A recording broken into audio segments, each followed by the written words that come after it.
Good morning, good afternoon, good evening, everyone. Thank you for joining us for today's webinar from Insight to Impact Achieving Climate Targets with LCA. Before we dive into the today's webinar, let's just begin with a quick introduction to who we are. Desapex is a dedicated digital engineering company working towards the digital technology integration in the AEC industry to improve design, good morning, construction, good operation, and everyone. Facility management Thank practices you for joining of the built us for today's webinar from Insight to Impact. We have our global business network and in the office before locations, we dive into the today's webinar, globally, let's just begin and our headquartered at Bangalore in India, for headquartered Europe in Sweden and Hubli and Chennai office. And we have projects locations supported globally from Atlantic, Pacific, and Oceanic regions also.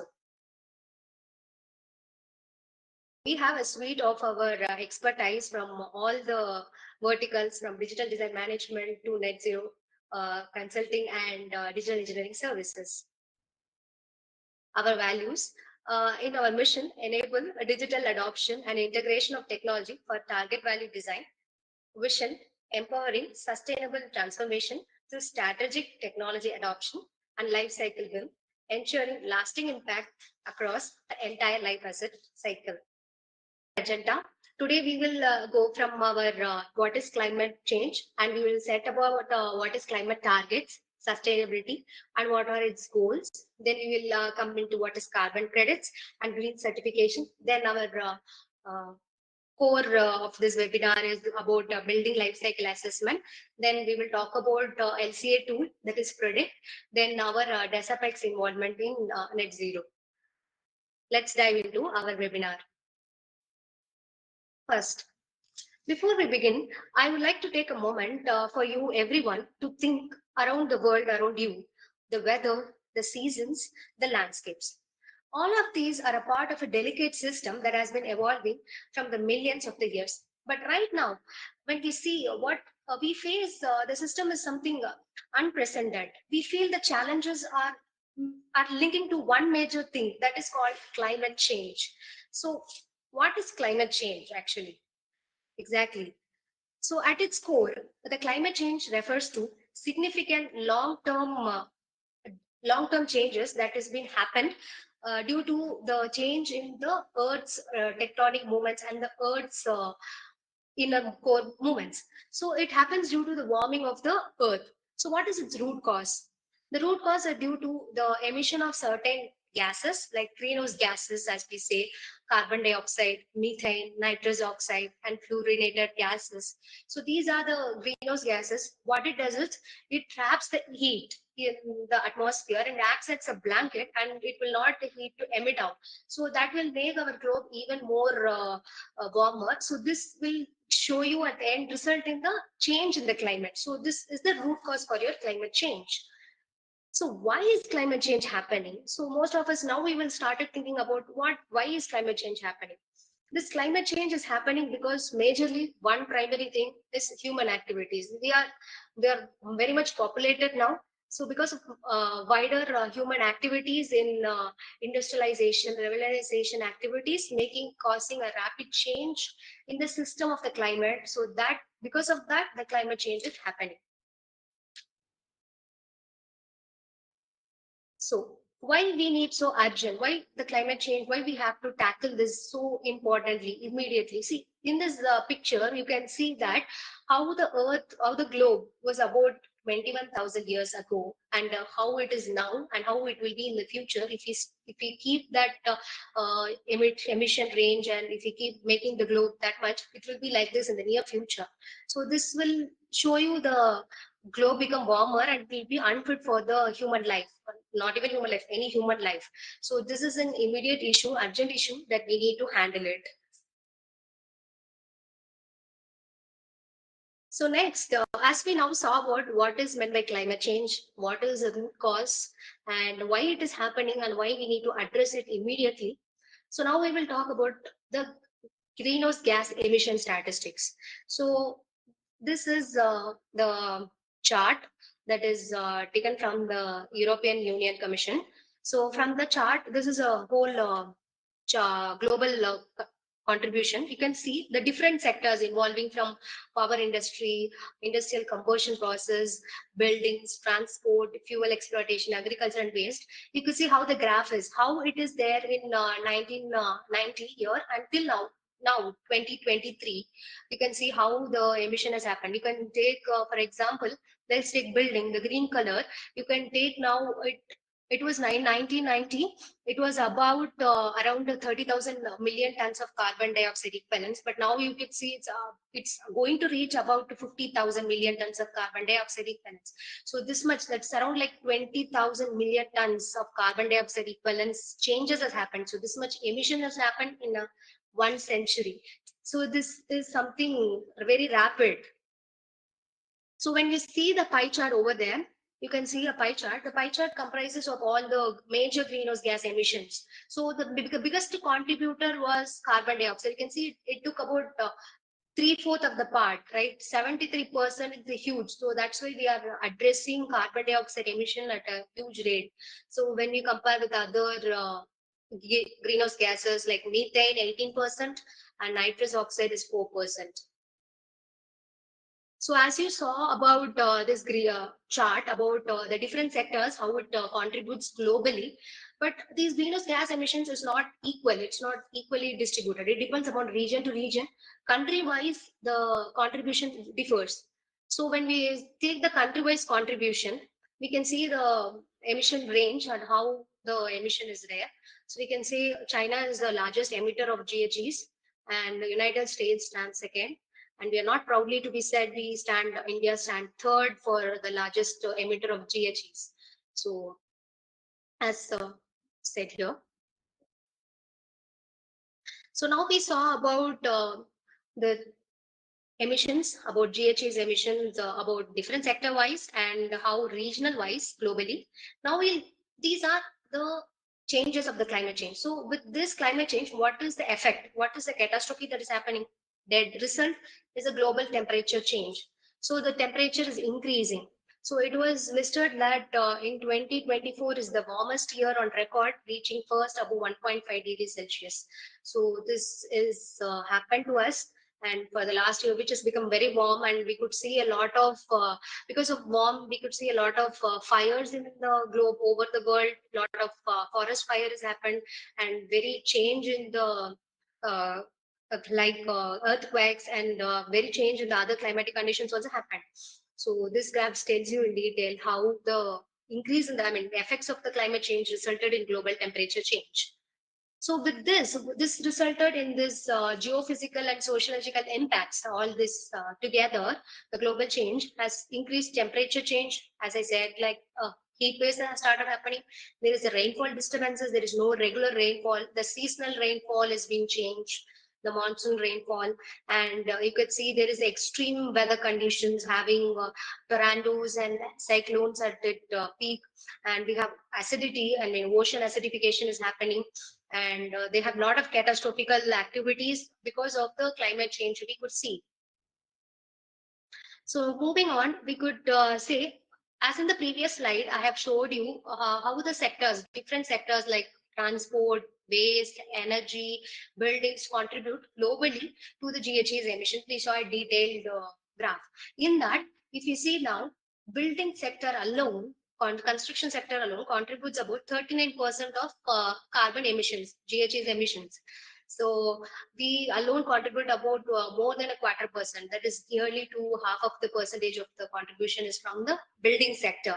In that 39%, 28% GHG emissions are from the operational side during the use phase of the building, and 11 phase is from the embodied carbons, that is from the material extraction and construction processing is 11%. These statistics are from the International Energy Agency, IEA. So with this, if we keep on keep on emitting and keep on making the same emissions, so what will happen in your future? In 2060, let's say the cities will double.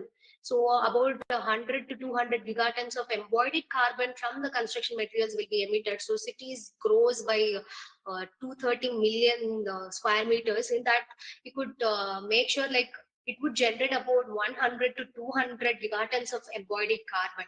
So if we keep on going to do, our globe will be very unsuited for people to live, for living organisms to live. So as we talk about the emissions from the buildings, different buildings, and if we go on doing it, how the emission will be there in 2060, we saw. Now we'll talk about how the different scope of emission will be there. So generally we'll classify the different scope of emission into three categories, like scope 1, scope 2, and scope 3 emissions. The scope 1 emission is a direct scope of emission that, for example, let's say cement. Let us consider a cement production. So while the cement is being produced, the production manufacturing plant emits the amount of carbon dioxide, a GHG. So that is a direct emission. So that will come under scope 1 emission. So then what is scope 2 emission? The scope 2 emission is an indirect emission, which for in order to let's take the same example as cement. For the cement production, we need our kilns and many other machinery equipments to operate. For that, we need power supply, electricity. For the production of electricity, there is another plant is being activated, right? So where the thermal power plant or any hydrogen power plant, hydroelectric power plant, any power plant, for that, in order to produce the power, electricity, the plant is being run. So from that plant, a certain amount of GHGs is being emitted. So that is the secondary contribution towards the cement production. So that will come under your indirect emission of scope 2. So then what is scope 3? The scope 3 emission is also an indirect emission. Let's say an example, take the same example, cement. So in that scope 3, we will categorize into two categories, like downstream activities and upstream activities. So let's take the same example of cement industry. In cement industry, the downstream activities, the upstream activities involves the raw material production and the goods and services of the cement. So let's say like that. So that this comes under the upstream activities of your scope 3 emission of your cement production. So, and also I can give you one more example. Let's say, for example, when you're going for a business trip, when you're going for a business trip in aeroplane, so you're sitting in an aeroplane going, the aeroplane is actually emitting an amount of carbon, GHGs. So that you will be an indirect emitter of a carbon to the environment. So that is a scope 3 of upstream activity emission. So again, what is in downstream activity, what it will come in the same, let's take the same example, cement. After the cement in use phase, like how it is used in the building, as in a concrete, in a beam or a column, or in a plaster in a wall. So that how its emission will be there in its use phase is what's a scope 3 emission. So I guess now I'm clear with the different scopes of emission. So let's move to the next one. So as we have addressed the different scopes of emission, so now we'll come into why we need the climate targets, why we need some benchmarks. So why climate targets matters? Yes, it does matters because we need some benchmark or we need some base level in order to make sure we need to achieve it. We need to overcome that. Without that, we can't do anything. So that is an urgency for us to overcome the carbon footprint. So for that, we have addressed many key international agreements are made. Treaties were been meant. One important treaty is the Paris Agreement, happened in 2015. Addressing important thing is reducing the 1.5 degrees Celsius of global temperature below the pre-industrial level is at by 2050 is addressed in Paris Agreement, and we have UN goals of UNSD Sustainable Development Goals, and goal number 13, climate action is important, so that is addressed. And also how the role of sustainability in business is like we keeping all these things. We have three simple bottom line, triple bottom line rules. The triple bottom line concept is about taking into fact of environment, social and economic factors, and governing them to make it in productive, sustainable way. So we keep all these factors and we set our target levels, and we will move to achieving more levels so that we can combat the climate change. So let's move into next one. Because now we have seen about why, climate targets, how it has been set, and why it is important, urgency to achieve it. So we'll talk about now about climate goals. India's climate goal. What is India's climate goal? We have from the Paris Treaty, we have signed, we have made sure that we will achieve net zero emission by 2070, and we have put a oath by telling that we will reduce the carbon intensity by 45% by 2030 from the level of 2005 levels, like how the temperature range is in 2005. To that level, we will reduce by 45% of in carbon intensity. And we noted to tell that by 2030, 50% of our energy will come from renewable resources. So these are our India's climate goals. So when we talk about India's climate goals, we are also made sure we need to talk about Nordic climate goals, because Nordic countries are like famous for like extreme weathers and also like beautiful locations and sceneries, right? So the Nordic countries involving Iceland, Norway, Denmark, Sweden, and Finland, one of which is very important is Sweden. So if we look into the Sweden's climate goals, we can say they are telling that Sweden will achieve carbon neutrality by 2045, which in which they are ahead to the EU, which framed for 2050. EU said it 2050 they will achieve carbon neutral, but Sweden said Sweden will achieve by 2045, and they also put forth by saying that by 2030 they will reduce the carbon intensity level by 63% by achieving 1990 levels. So, which is again important thing. And they proposed a lot of strategies. They used a lot of strategies like carbon capture and storage strategy and utilization in their strategic approach in bringing up the carbon neutrality. And Sweden is the first country who is to put the carbon tax. So, to put on the price tax for the emission range that we are doing. So let's see what now we talked about this. What is carbon credit? So what is carbon credit? A carbon credit are nothing but a certificates that permits a company to emit at least 1 ton of carbon dioxide or any other greenhouse gases. So it's like 1 ton is equivalent to 1 kilogram of carbon dioxide. So what it will do is, I'll explain detail. Let's say the process completely is called as carbon offset. The achieving carbon credits, the entire process is called as carbon offsets. Let's say the company A has met the carbon emission cap, that is the 1000 kilogram of carbon dioxide emission. Either they have to emit only till the carbon 1 ton emission of carbon dioxide, or they have to remove 1 ton of carbon dioxide from the atmosphere by implementing some of the sustainable projects, climate projects like afforestation or renewable energy resources like that. They will should implement those, and they will buy credits. They will buy credits like certificates, like credits, some points. With that credits, they will invest those credits in their other business investments they will use. Else, they will also volunteer this credit to buy. Some other firm might read this credits. They might be emitting more than 1000 kilogram of carbon dioxide. So they might need this credit. So they will buy in this credit, and they will use that credits for emitting carbon dioxide. So this process is completely called as carbon credits. This is a very powerful tool in achieving the combating the climate change and reducing the climate activity. So this is used as a sustainable finance instrument. So let's now we talked about the carbon credits. So we'll talk about what is green certifications. So the carbon credits is like credit system that a firm can have, and they have the right to emit 1 ton of carbon dioxide to the environment, and with that they will have credits by investing in some other climate projects also. So what is green certification? This green certification is like a formal recognition that a building or a product or any service will get that they have met their sustainable standards, environmentally sustainable standards, or a product or a service that met there have a positive impact on the environment, they will certify it. So we have globally, when we see, we have many other green certifying agencies.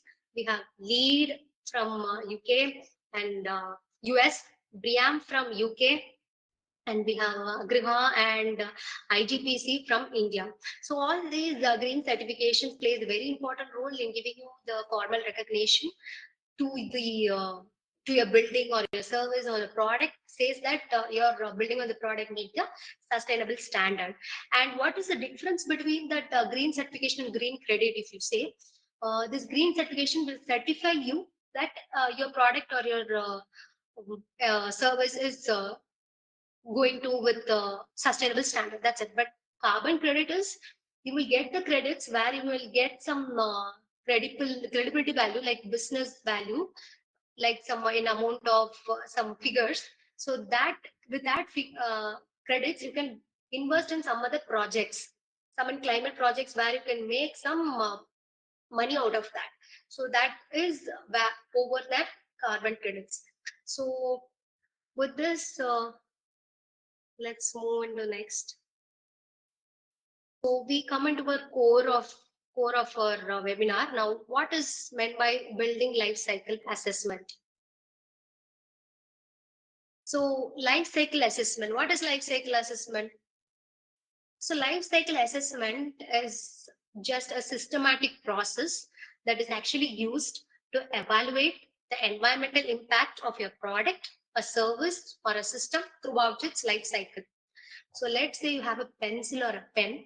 So you will evaluate a pen, how its environmental impact will happen of your pen when it is manufactured, when how the source of the material for the production of the pen has happened, and how after usage of your pen, after your entire ink is over of your pen, how the disposal activities has happened, how it is recycled. Everything is detailedly talked about is what is life cycle assessment. We will do the complete analysis of a product, a service, or a system is known as life cycle assessment.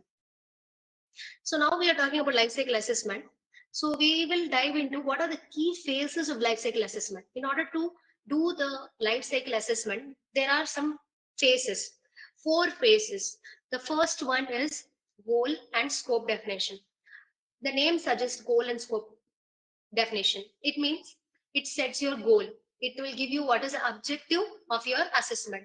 If you're going to do an assessment of a building, so it will tell you what is the scope of the assessment and what are the boundaries that you're going to set for what is the declaration unit or what is your functional unit you're going to set, what are the system boundaries you're going to take into factor.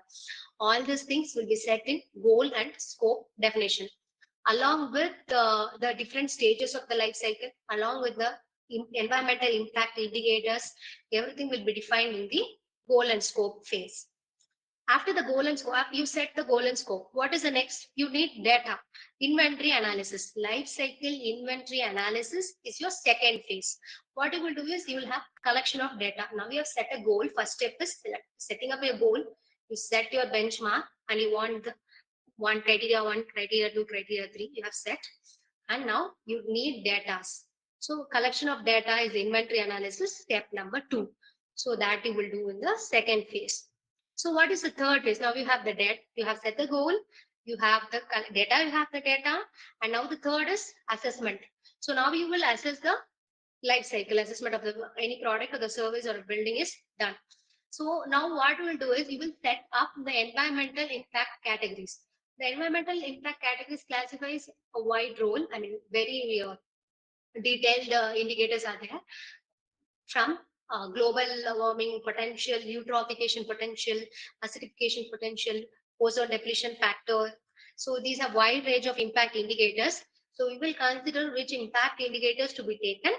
Then we will analyze, and the analysis is done. Life cycle assessment is accomplished in the phase 3. And after the life cycle assessment, then what is the next? Next will be the result, interpretation. You will get the result. So now you will analyze the result. Then you will provide your actionable plans.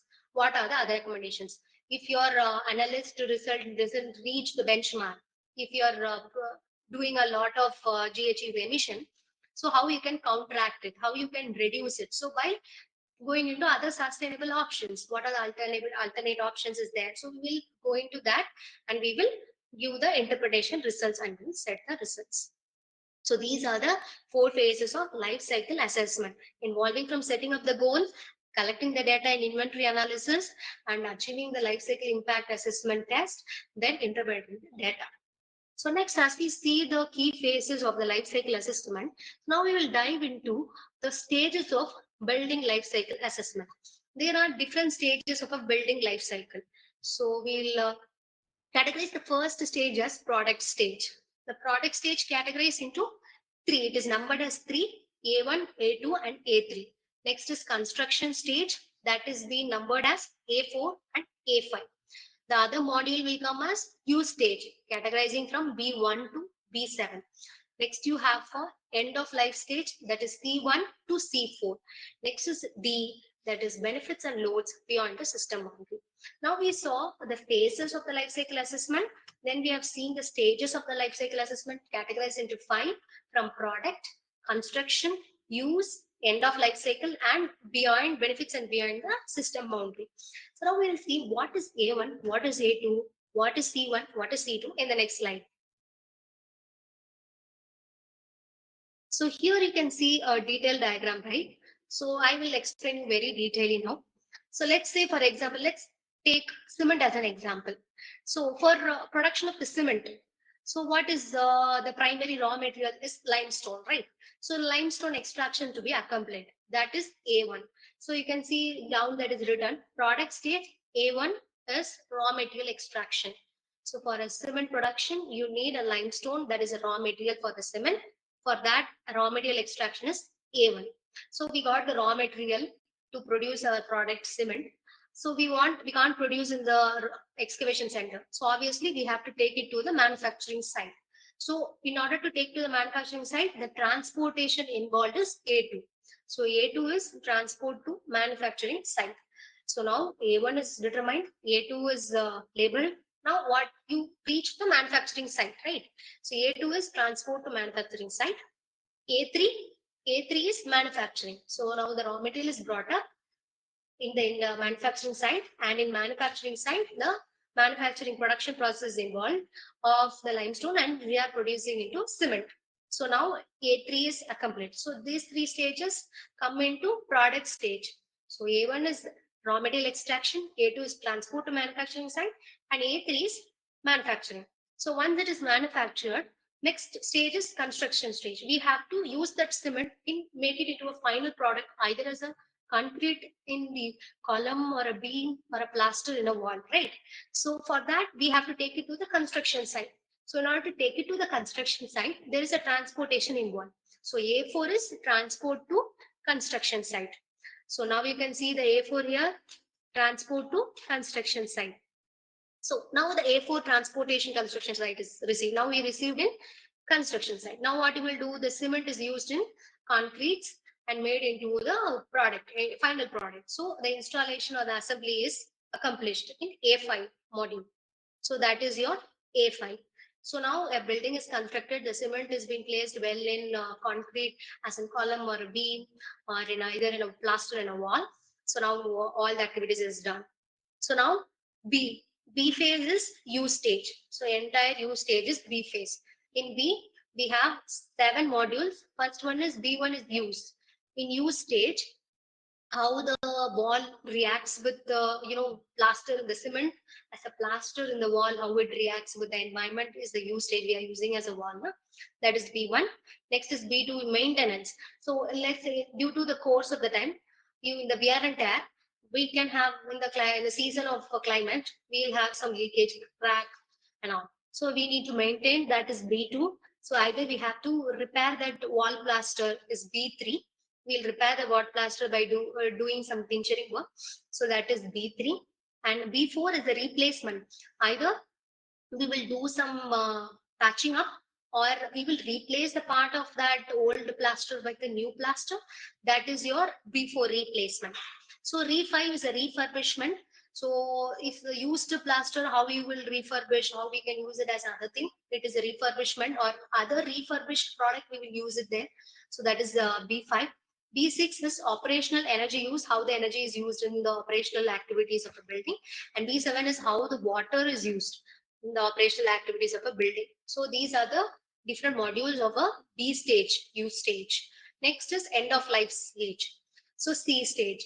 So after the building is used, like let's say for example, 50, 60 years general span of a building, it is used. Then how the reconstruction and the demolition stage will happen is C1. You are deconstructing it, demolishing it. This is C1. So everything has been demolished. So that is C1 stage. So after this building has been demolished, we have to take the demolished products like demolished leftovers, all this rubbish, we call it, right? So we have to take that to a waste processing unit, factory, a facility center. So in order to take that, we need some transportation to involve. So that transportation from the to the facility, waste processing facility is what? C2, C2 module. Next, now the waste rubbish is reached to facility center, that is waste processing unit. In C3, the waste is being processed. So that module is called as C3. So the waste is processed. Next, at last, the waste has to be disposed, right? The segregation and categorization of the waste is accomplished in the C3, and some side of waste which we can't use it at any point of time will be disposed. That is C4 stage. So after C4 stage, again there is another stage called as D stage. Then that stage is called as benefits and loads beyond the boundary, system boundary. That involves reuse, recovery, and recycling potential of what is from the C4. C3 we will categorize and segregate, and which cannot be used is disposed at C4, and in D, which can be reused and recovered and which can be recycled in very good potential products will be used in D phase. So this is the complete life cycle stages of a building life cycle assessment. So with this brief detail, we will dive into next one. So as I said, we have talked about the building life cycle stages. So how the whole life carbon is involved. We have categorized whole carbon as life carbon into two. One is embodied carbon, the other one is operational carbon. The operational carbon emission is much more than the embodied carbon. So when we look into this picture, you can make sure that embodied carbon is given as green color. You can see this is the complete embodied carbon cycle from involving all the life cycle stages except B6 and B7 that involves the operational carbon. So this embodied carbon and this operational carbon are the two carbons of the whole life cycle, I mean whole life carbon. So embodied carbon are the carbon that is being emitted when there is a raw material production or the waste disposal is what is, or during the construction phase is what embodied carbon is. And operational carbon is when the building is in use, how much the carbon is emitted is what is operational carbon. This two combine together to put form a whole life carbon, which is we will see in the whole project life cycle of a building. So let's now see. So now we talked about the different stages of the building, phases of the life cycle of the building, and what is the operational carbon and what is embodied carbon. And now we'll see how for what is required to perform on a LCA on a building. So what do we need? We need data. What kind of information that we need on a building, like materials, quantities, BOM, BQM, and how the service life of the products and the materials, and what is the building area and energy operational stage. These factors are all we need as a basic requirement to perform the life cycle assessment on a building. So what is the tools next we need? What is underlying data that we need to get? And what is the calculation tool we are going to follow that are involved? And what is a specific LCA consideration? Which life cycle stages are we going to consider? What are the impact categories? Like I said, we have different environmental impact categories like global warming potential, eutrophication potential, acidification potential. So all these things. And what is the life cycle stage is in our scope. We'll determine all these things, then we'll perform our LCA. So we say we all talked about the phases, stages, and what is required. So there is some standards that when we perform an LCA, we need to follow. So these are the standards that is to be followed. The important cornerstone standards is ISO 14040. It talks about the life cycle assessment of a building of a principles and framework. This standard will give you about the principles and framework in defining the goal and scope and what are the requirement data and the impact factors. This ISO 14040 will provide you, and ISO 14044 will give you the requirements and guidelines in order to achieve the life cycle assessment test. Another standards that we have, construction specific standards, is EN 15978, that is specifically for the calculation method, that is a European standard and international standard. And another ISO standard is 219291 part, is mainly used for sustainable indicators. Indicators, as I said, like global warming potential, GWP, ozone depletion potential, eutrophication, acidification. These indicators will be will have a detailed description and detailed guidelines from this ISO. Another ISO is about environmental product declaration, as EN 15804 will give you when you talk about EPDs. EPDs is another wide spectrum when you talk about sustainability. So also not only this, when we talk about EN 15804, we have ISO 14025 that detailing talks about EPDs also. And we have ISO 140 family. The entire ISO 140 family talks about environmental management system as a individual defined, particularly defined standards for the life cycle assessment only. So now let's move into our next slide. So we now talked about what is life cycle assessment and what is the phases, stages, what is required, and what is the standards that we need to follow. Now you'll say, what is a general procedure? When we use any LCA tool, there are many wider tools available in the open market.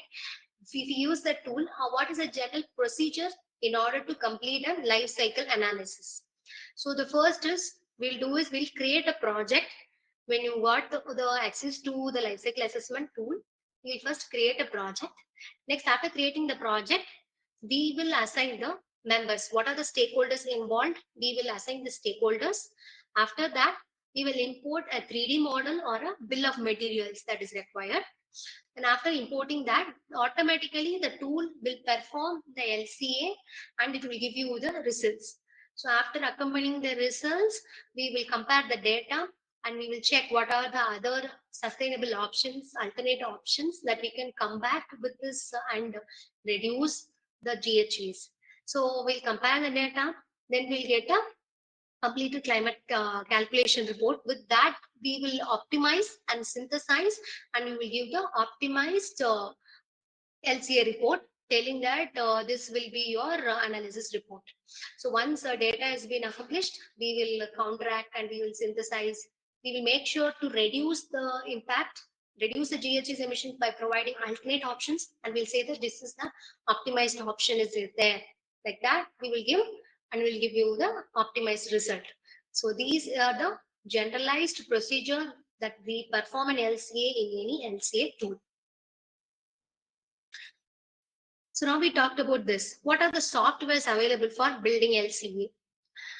So globally, these are wide softwares, CIMA Pro, we have Gabai, one-click LCA, this is the dashboard, and we have Prodikt, we have Tally, and we have OpenLCA. These are the globally recognized and widely used LCA tools in order to accomplish our LCA analysis.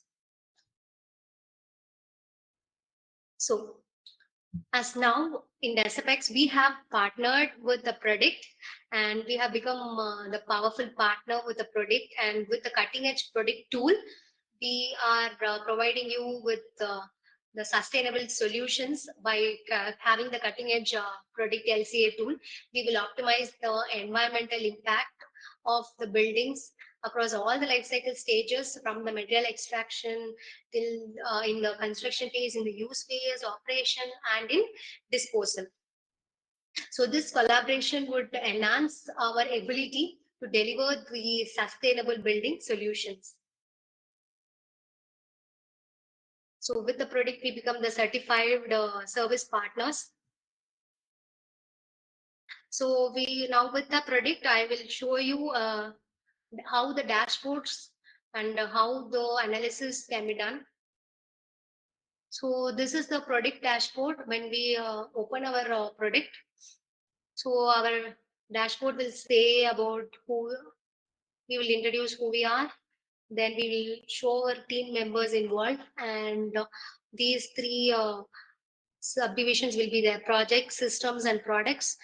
Projects will give you the list of the projects, and systems, what are the different systems involved, and what are the products, multiple products like table or any wall or glass or cement, concrete products, everything is listed there. System as a whole, or a heating system as a whole, there all the products are combined together and in as a given a wide database in the Prodikt tool. So this has a wide range of database. The Prodikt has a wide range of database of all the products, of the construction products to manufacturing products, all the pumps, all the rotatory clins, and everything. Everything is very detailed, and a wide database is there. So now when the project is created, you can see these are the three projects that is there. We have created. So this, when you click on the any one of the project dashboard appears to be like this. So we can see that it involves who is the customer, contractor, what is the location, and all. Here you can see that area. BTA is an area. So here that will give you the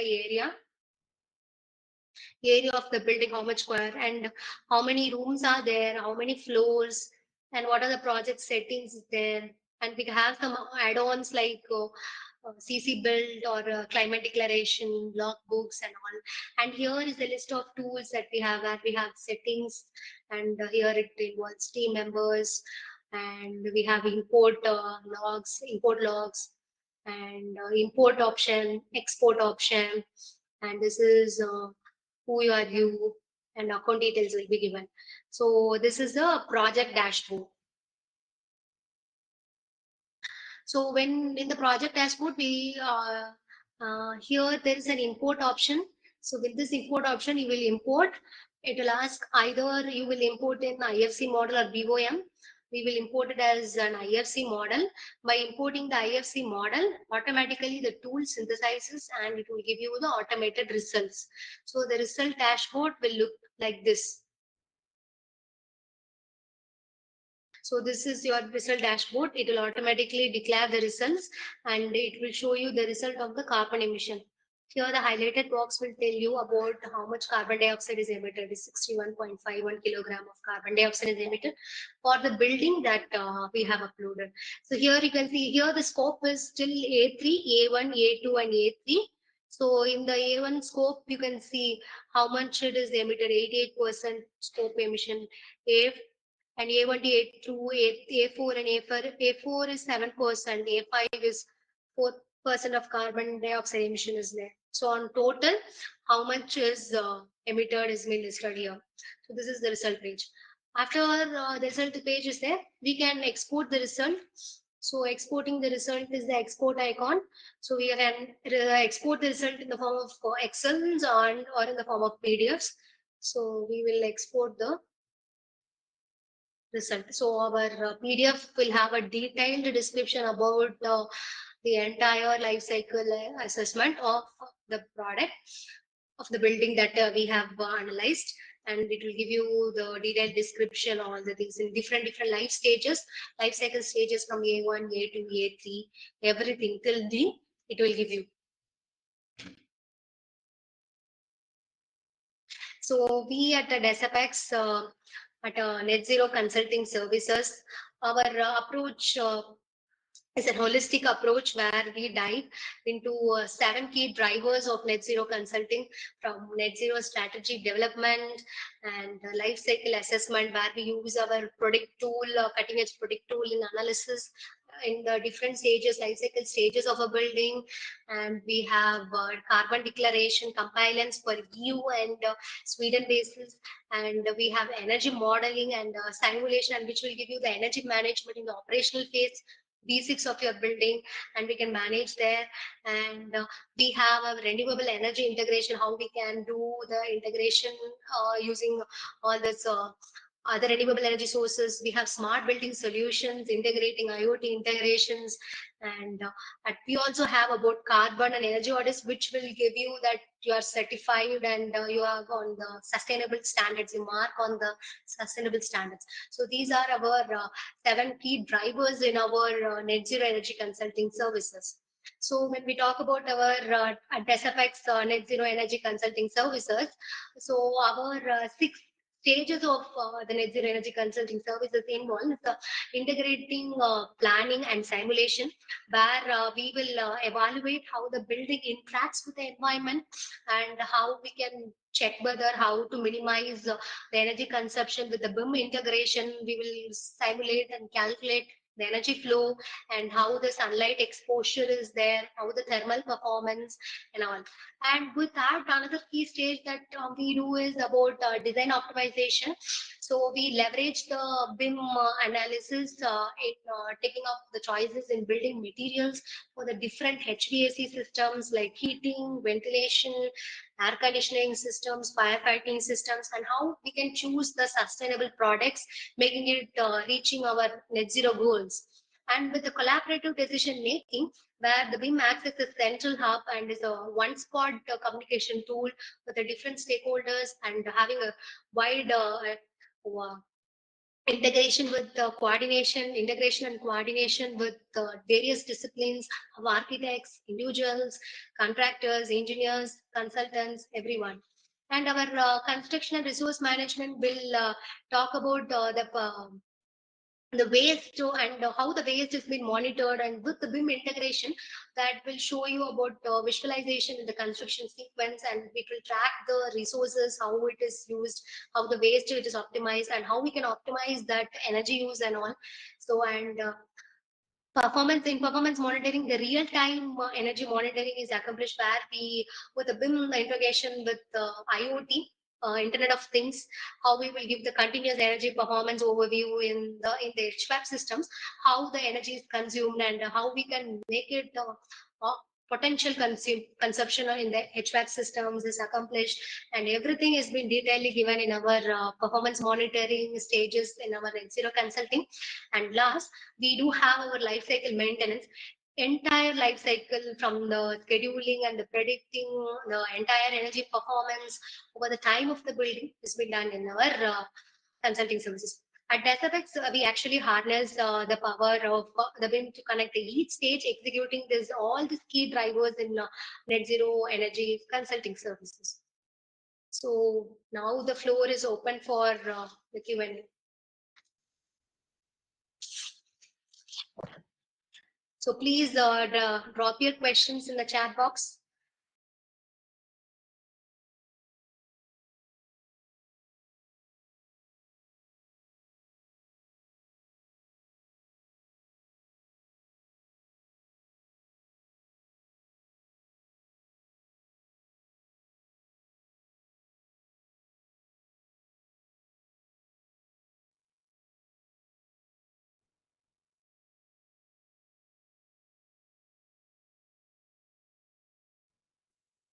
So there's one question that came in: how do you handle data uncertainty or the gaps when conducting an LCA? So uncertainty conducting it involves a detailed research that involves with verification with the standards, and we all have the data. Uncertainty that happens in every platform, every sector. So we can't entirely eliminate that.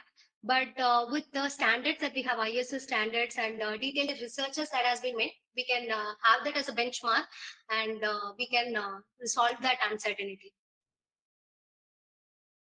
Are there any major limitations of LCA when applied to buildings?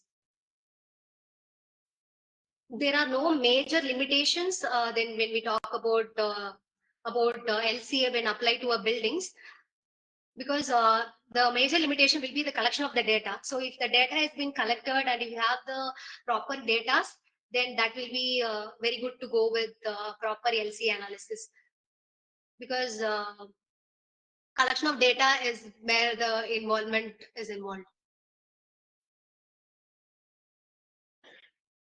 What are the benefits of conducting an LCA during design phase of a building project?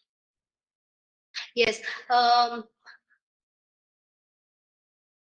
So when you have the earlier phase, the collection of data, it means the architect or the engineer can analyze and can give you the sustainable products or the sustainable options that can reduce the GHEs. So if you couldn't do it in the earlier design phase, then the cost factor will come in where you can't change anything when in pre-construction phase. When you are there and you can't change any product, it will be very become difficult. So when you do it in earlier design phase, it will be easy. So earlier design phase is the phase, like conceptual phase is where you should determine, conduct an LCA, and you should give us other sustainable options so that people know. So that these are the benefits. How does LCA integrate with circular economy principles in the building design? So the how means that is the D phase involved. The circular economy is nothing but recycling, reusing, and uh, reuse and recycle and reuse potential, right? So how does it integrate? Means so it will give you the recycling of materials, and you can use that. For example, if the rubbish of an building is there, you can segregate that materials into aggregates or cement or concrete base. Then you can use that in non-load bearing structures. So that is how you can the circular economy is used in the LCA integration. I mean the LCA. How do LCA, I mean, life cycle assessment influence building certifications? Like, see, the life cycle assessment does not entirely influence the green building certificate. It's a part. When you're getting a LEED or a BREEAM certifications, the LCA is being a part where it will tell you that a building is a sustainable building that has GHG emissions in a cap, under a cap.